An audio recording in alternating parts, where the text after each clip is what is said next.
Good morning, everyone. Brian Hoops, Midwest Market Solutions. This is Market Insider TV and our opening commentary. It's Thursday, February the 13th. Good morning. It's our export sales report day. We're going to talk about that this morning and a lot of other things that are impacting our markets. First, let's take a look at our overnight trade. We're slightly lower in the U.S. dollar this morning. Crude oil down another percent, almost $1 loss here overnight. Stock market is rebounding. We did have some economic numbers, PPI, come in.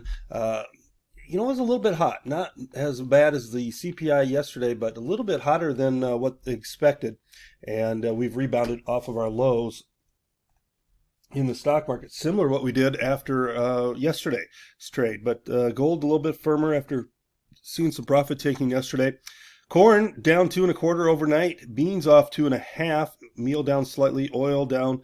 Oats are up a couple cents, and the wheat is 7.5 to 4.25 cents better in our night session. So let's get into it. Start talking about what's happening with these markets. Will be on RFD TV this morning, 8:15, talking about these markets. I was on yesterday, and I'll be on tomorrow, all at the same time, 8:15, talking about the markets and analyzing, breaking down what we can expect in our session.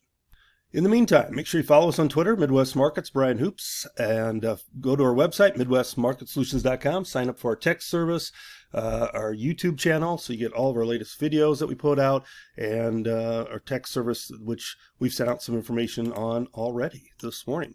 So harvest running pretty much at full speed in northern Brazil as the weather is dry through early March.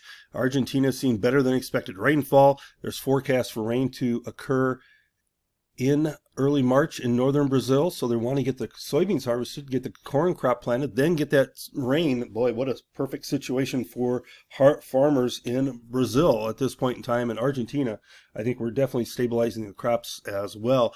We're going to have massive yields, corn, soybeans, and in both Argentina and in Brazil. It's going to be a difficult year. I think there's some opportunities right now that we're seeing, and I think you want to take advantage of those opportunities. Grain and livestock markets, they're going to be closed. It's a 3-day weekend coming up, so we're closed Sunday night all day Monday the 17th in observance of President's Day. The grain markets will open again Monday night at 7 p.m. Livestock markets open Tuesday morning at 8:30 a.m. Central Time. So 3-day weekend coming up, trade accordingly. No trade on Monday until Monday night once again. Conab was out this morning. This is what's pressuring the corn to a couple cent losses overnight. Conab put soybean production at 166 million tons, virtually unchanged with their number from previous estimates. That is actually down 3 million from the USDA estimates and down several million from a lot of the privates, were 171 to 174. While corn production, this is what's putting pressure against the corn. It's several million tons larger than what they had previously anticipated. And we're weighing, corn is taking a little bit of a pullback here because of that news from Conab. I think wheat is finding some buying on ideas that President Trump has opened the dialogue between Ukraine and Russia in trying to end the war. And if he's successful, does that mean Russia will cease dumping cheap wheat on the world markets to fund their war? I think that's a very realistic possibility. I know some places are talking about maybe wheat trying to rally because of winter kill, which I think that's ridiculous. Here in the month of February, we're not going to kill the crop at this point in time, and there is some snow that has fallen, which is going to provide nitrogen for this crop and give it a little bit of an insulation blanket. So I'm not buying that one. I think it's more what's happening on the world stage with President Trump trying to end this war between Russia and Ukraine. Export sales out this morning. And wheat was a good number, 20.9 million bushels. Corn, a very good number at 64.9. Soybeans, not good. This is what we're concerned about here, and we've been warning about this for probably over a month now.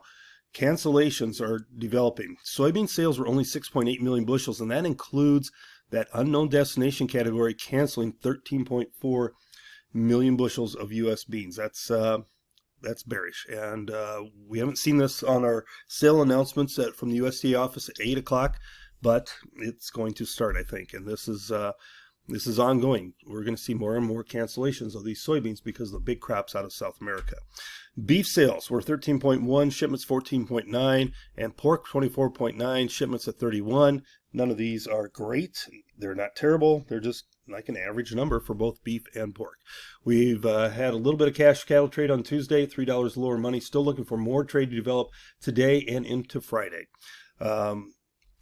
Let's hope the cattle market can stage a recovery, but the news isn't real friendly for the cattle, so we're anticipating a little bit softer prices once again. Cutouts are down, and that's weighing on this market here.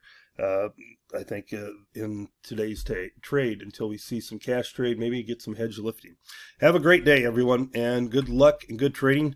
As always, reach out to us. We'll be glad to talk markets with you. This has been Brian Hoops, Midwest Market Solutions. Good luck, good trading, and we'll talk to you later on today.